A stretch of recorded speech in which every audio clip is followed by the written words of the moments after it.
आप सभी लोगों को नमामि मैं नमन करता हूँ, वंदन करता हूँ। आज जो धम्म चर्चा है, धम्म चर्चा में मुख्य विषय है उत्पल वन्ना, जिसे हिंदी में उत्पल वरना कहते हैं। उत्पल का हिंदी उत्पल होता है। उत्पल मतलब नील कमल को कहते हैं। नीला कमल जो है उसे ही हम उत्पल कहते हैं, उत्पल कहते हैं। वरना वर्ण को कहते हैं, रंग को कहते हैं। तो चूंकि एक बालिका, एक बच्ची जब जन्म लेती है तो उसका वर्ण और उसका रंग ऐसा था जो नील कमल जैसा था और बहुत ही सुंदर थी। इसी से उसका नाम पड़ा उत्पल वरना। हिंदी में उसको उत्पल वरना कहते हैं। और इसकी चर्चा हमें थेरी गाथा में मिलता है। थेरी गाथा की अट कथा जो धम्मपाल ने लिखी है, भिक्षु धम्मपाल ने, उसमें इसकी विस्तृत चर्चा मिलती है। और धम्मपद अट कथा में भी इसकी चर्चा मिलती है। तो इन सारे अट कथाओं को ध्यान में रखते हुए हम लोग थेरी गाथा के भी आधार पर चर्चा करेंगे कि उत्पल वरना कौन थी। और इसका प्रमुख विषय यह कहा जाए कि काम वासना या काम भोग का एक्सट्रीम क्या हो सकता है, अंतिम परिणति क्या हो सकती है, दुष्परिणाम क्या हो सकता है, उसी के बारे में उत्पल वरना ने बताई है कि वह क्या है। तो इस पर आज हम लोग चर्चा करते हैं। तो उत्पल वरना कौन है, पहले हम लोग देखते हैं। तो श्रावस्ती जो जगह है, वहाँ एक नगर में जो सेठ हुआ करता था, उसका नाम था पियसेन। और पियसेन, उसको हिंदी में प्रियसेन भी कह सकते हैं। उसी की यह पुत्री थी, उसी के घर में यह पैदा ली थी, नीलकमल वर्ण वाली बेटी के रूप में। अंत में जब वो बड़ी हुई, जवान हुई, युवा हुई, तो सारे के सारे लोग उसके रूप पर आकर्षित होने लगे। और सारे लोग कहते थे, तुम अपनी बेटी को हमें दे दो, तुम अपनी बेटी को हमें दे दो। उसमें कुछ लोग ऐसे थे जो राजपुत्र भी थे, कहने का मतलब राजा के पुत्र भी थे और युवराज भी थे। वो लोग भी वो कहने लगे, तुम मुझे दे दो, तुम मुझसे शादी कर दो। और धमकाने तक लगे कि अगर तुम मुझसे शादी अपनी बेटी को नहीं करते हो तो मैं तुम्हें मारूंगा, पीटूंगा, जो भी है। तो इस तरह से वो धमकी देने लगे लोग। वो बेचारा जो प्रियसेन था, उस लड़की के जो पिता थे उत्पल वरना के, वो डर गए। समझ में नहीं आ रहा था मैं क्या करूं। वो इस चिंता में वो दुबले पतले हो गए। फिर बेटी पूछती है कि पिताजी आप ऐसा क्या है, किस चिंता में डूबे हुए हैं। तो पिता कहता है कि बेटी मैं तुम्हारी शादी करने में असमर्थ हो जा रहा हूँ, समझ में नहीं आ रहा है कि मैं क्या करूँ। उसके बाद वो पिता कहता है कि बेटी क्या तुम भिक्षुनी बन सकती है? अगर तुम भगवान बुद्ध की शरण में चल जाती हो, भिक्षुनी बन जाती हो, तो यह सारा जो प्रॉब्लम है वो दूर हो जाएगा और मेरी चिंता समूल नष्ट हो जाएगी। इस तरह से वो सोचकर उत्पल वरना को प्रियसेन कहता है, उसके पिता कहते हैं। अब उत्पल वरना जो है इस चीज को सहज स्वीकार कर लेती है, अपनी कहने का मतलब जवानी कुर्बान कर देती है पिता के आग्रह पर। और पिता के साथ वह चल जाती है भगवान बुद्ध के पास। जब भगवान बुद्ध के पास पहुंचती है तो प्रियसेन कहता है कि हे भगवान, हे बुद्ध, कि आप इस उत्पल वरना को भिक्षुनी संघ में सम्मिलित कर लीजिए, इसका अनुरोध करती है। तो इस पर अनुरोध करने पर भगवान बुद्ध आनंद को संबोधित करते हुए कहते हैं कि आनंद, इसे महाप्रजापति गौतमी के पास ले जाओ और वहां जाकर भिक्षुनी संघ में इसको सम्मिलित करा दो। तो भिक्षुनी संघ में सम्मिलित होने के लिए महाप्रजापति गौतमी के पास जाती है और पिता उसका हाथ जोड़कर महाप्रजापति गौतमी से अनुरोध करता है कि मैं पिता होने के नाते इसको परमिशन देता हूँ, स्वीकृति देता हूँ भिक्षुनी संघ में शामिल होने के लिए। और इस तरह से वह उत्पल वरना वो भिक्षुनी बन जाती है। भिक्षुनी जब बन जाती है तो वह जो उपोषित जो होता है, उपोषित कहते हैं पूर्णिमा के दिन, अमावस्या के दिन और अष्टमी, 2 अष्टमी, मतलब महीना में 4 दिन उपोषित होता है। तो उस दिन जहाँ भी रहती थी वह दीप जलाया करती थी, साफ सुथरा करती थी उस दिन। तो दीप जलाकर उस पर भी वो ध्यान किया करती थी।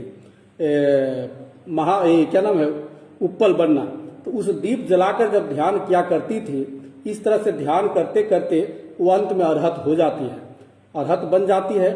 तो धम्मपद अट कथा में लिखता है कि वह अंध वन में जाती है। अंध वन एक श्रावस्ती में ही एक वन था और वह अंध वन इसीलिए भी कहा गया कि वह इतना घना था कि दिन में भी वहां प्रकाश नहीं पहुंचता था नीचे और अंधेरा छाया रहता था, इसीलिए उसका अंध वन कहा गया। एक यह भी मान्यता है। और तरह तरह की ही बात है कि बहुत सारे वहां 500 अंधे भिक्षु थे, उनको बुद्ध ने आंख दिया, मतलब उनको दृष्टि दी और उसको धम्म का प्रकाश दिया, इसलिए भी उसका नाम अंध वन पड़ा। खैर जो भी हो, उसमें मुझे जाना नहीं है। कहने का मतलब धम्म अंध वन में एक छोटी सी कुटिया बनाकर उप्पल बन्ना वहां रहती थी और उस कुटिया में एक मंच बनाकर ऊपर वो सोती थी, मतलब उसी मंच पर बैठकर साधना करती थी। तो दीप जलाकर जो दिया जल रहा है, दिया का प्रकाश पर ही वो अपना ध्यान करके और अपना ध्यान से वो आगे बढ़ती थी, विपස්සना की और वो अरहत बन गई। जब अरहत बन गई तो वह कहती है कि पुब्बे निवासं जानामि, पुब्बे निवासं जानामि, मतलब मैं अपने पूर्व निवासों को जान गई हूँ, मतलब मैं पूर्व जन्म को जान गई हूँ। दिव्य चक्षुं विशोधितं, दिव्य चक्षुं कहने मतलब मेरी जो चक्षु है, जो दृष्टि है वो दिव्य हो गई है। जो साधारण लोग देख सकते हैं वह नहीं, उससे ज्यादा जो है वह मैं देख सकती हूँ, उस विशोधित हो गई है, मतलब शुद्ध हो गई है। उसके बाद वो कहती है चेतो परिचयानं च, चेतो परिचयानं कहते हैं दूसरे के चित्त के ज्ञान को, मतलब दूसरे के मन में क्या घटना घट रही है, क्या वो सोच रहा है, क्या विचार कर रहा है, उसको भी यह जान गई, उसको भी जानने की क्षमता इसमें आ गई। और सोत धातु विशोधिया, सोत धातु विशोधिता कहने का मतलब हो गया कि उसकी सुनने की जो क्षमता थी वह भी अद्वितीय हो गई, जो साधारण लोगों की नहीं होती है। तो इस तरह से वो अपना वर्णन करती है और इस तरह से करके वो अरहत बनती है। एक दिन जब वो जाती है भिक्षा के लिए, भिक्षाटन के लिए, तो भिक्षाटन के लिए जब चली जाती है तो उसका भाई था, मेरा भाई, जिसका नाम था नंद मानवक। नंद मानवक मैंने पहले भी चर्चा किया था कि मानवक किसे कहते हैं। तो नंद जो भाई था उसका, उस कुटी में जाकर जब भिक्षा के लिए जाती है तो उसके कुटी में जाकर उस मंच के नीचे, मतलब उसका जो भी चारपाई था उसके नीचे जाकर छुप जाता है। और जब वह आती है भिक्षाटन करके और आती है अपने मंच पर बैठती है, लेटती है, तो उसके बाद अचानक वो एकाएक निकलता है और उसके साथ उसका जो है ना बलात्कार करता है, उसका सील भंग कर देता है। और इस तरह से सील भंग करने के बाद वहां से वो भाग जाता है। अब कुछ जगह यह भी लिखा है, धम्मपद अटकथा में लिखा है कि जैसी वह वहां से भागता है तो भागने के क्रम में धरती फट जाती है और उसमें वह समा जाता है, मतलब नंद धरती में घुस जाता है और मर जाता है। कुछ जगह यह भी लिखित पढ़ने को मिलता है कि रास्ते में जा रहा था तो पत्थर से वो टकरा जाता है और पत्थर से टकराने के कारण वह गड्ढा में गिर जाता है और गड्ढा में गिरकर वह मर जाता है। खैर इसकी चर्चा यहाँ मिलती है धम्मपद अटकथा या थेरी गाथा अटकथा में। अब उसके बाद जब वो अरहत बन जाती है तो अरहत बन जाती है तो उसके साथ बलात्कार भी हुआ, काम वासना का एक्सट्रीम भी वो देखी। तो उसी पर वो जब ध्यान करती है तो उसके सामने एक कथा याद आती है, मतलब एक घटना याद आती है जिसका वो वर्णन करती है। तो वह वर्णन क्या करती है कि राजगृह में, राजगृह क्षेत्र में, यह श्रावस्ती की घटना है, उप्पल बन्ना श्रावस्ती में है।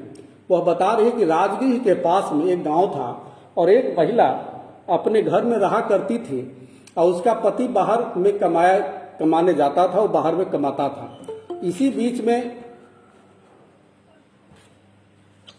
बीच में हुआ यह कि उसका पति जब बाहर था तो वह जो लेडी थी, जो औरत थी, वह गर्भवती हो गई। अब जब वो गर्भवती हुई तो उसकी सास ने कहा कि तुम उल्टा हो, तुम्हारा आचरण ठीक नहीं है, और उसको घर से निकाल दिया।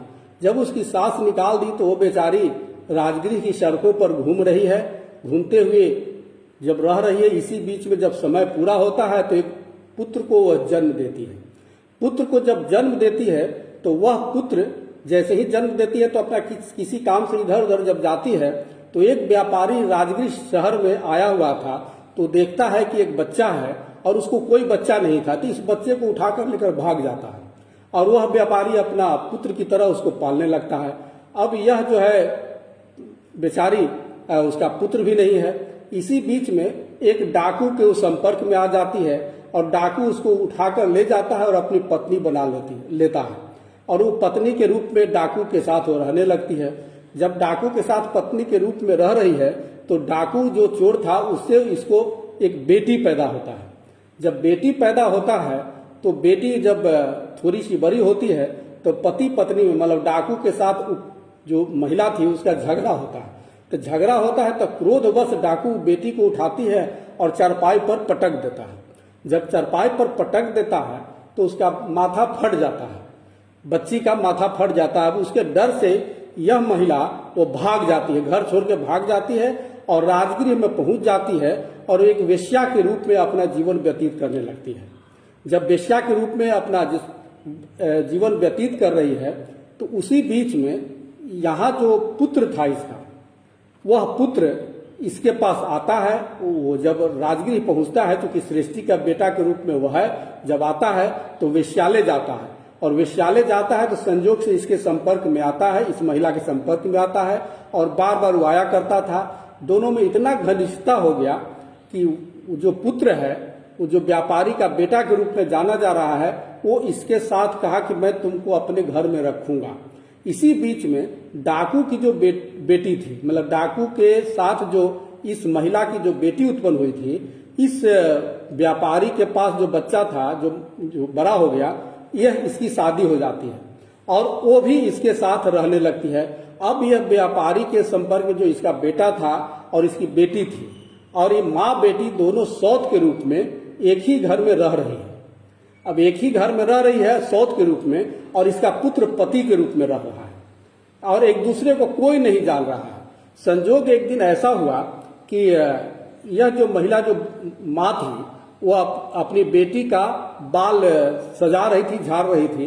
तो बाल झाड़ने के क्रम में देखती है, मतलब बेटी मतलब सौत का बाल झाड़ रही थी, तो देखती है कि इसका माथा में फटा हुआ का दाग है।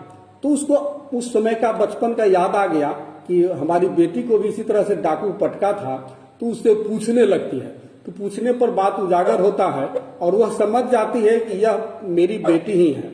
उसके बाद बात में धीरे धीरे यह भी खुलासा होता है कि जो मेरा पति है वह बेटा ही है।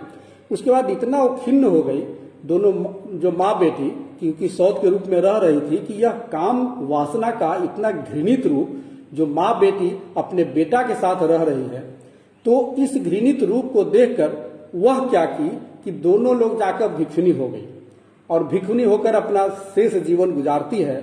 और इसका जो पुत्र था वह पुत्र गंगा किनारे जाता है और गंगा किनारे जाकर एक कुटिया बनाता है और कुटिया में वह रहता है और मौन व्रत धारण कर लेता है। मौन, पूर्णतः मौन हो जाता है, कुछ नहीं बोलता था। और वह गंगा किनारे जाकर इतना बढ़िया शील का फिर बाद में पालन करता है, इतना बढ़िया है कि वह गंगा तीरीय फेर के रूप में जाना जाता है, मतलब गंगा के तीर वाले भिक्षु के रूप में वह जाना गया। और इस तरह से ये घटना जो काम वासना का दुष्परिणाम की जो चर्चा यहाँ उत्पल बनना करती है, काबिले तारीफ है। तो इस तरह से काम वासना एक ऐसा है जो मनुष्य को रिश्तों का मतलब पूरा बिगाड़ देता है और एक जानवर के रूप में ले आता है। तो इस तरह से उत्पल बनना इसकी चर्चा करती है। यही उत्पल बनना के बारे में हम लोग को पढ़ने को मिलता है। साधु साधु साधु। अब अगले जो रविवार होगा उस दिन हम लोग चर्चा करेंगे कि बुद्ध ने 4 तरह के लोग बताया कि लोग जो होते हैं 4 तरह के कौन कौन से होते हैं, इस पर हम लोग चर्चा करेंगे। तब तक के लिए हमें इजाजत दीजिए। साधु साधु साधु।